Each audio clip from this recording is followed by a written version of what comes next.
সকাল সকাল তৈরি হয়ে কোথায় বেরোলাম আমি, সেই গল্পটাই আজকে বলবো। গরমের ছুটি পড়তেই মনটা পুরো অনলাইন মোডে চলে গিয়েছিল। সারাদিনের একটাই রুটিন, অগাধ ঘুম, একটু পছন্দের কাজ আর মোবাইল।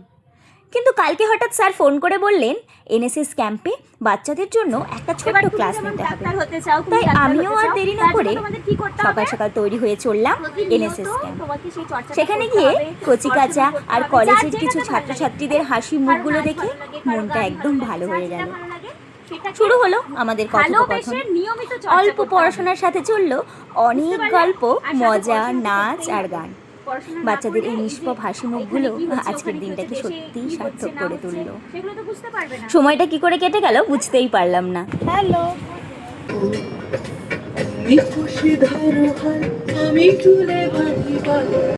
আসলে হঠাৎ পাওয়া এইরকম আউট অফ সিলেবাসের দিনগুলো মাঝে মাঝে মনকে অনেক বেশি রিফ্রেশিং করে দেয়। থ্যাংক ইউ স্যার, আমাকে এই সুযোগটা দেওয়ার জন্য। ছড়ায়ে বকুল চাপা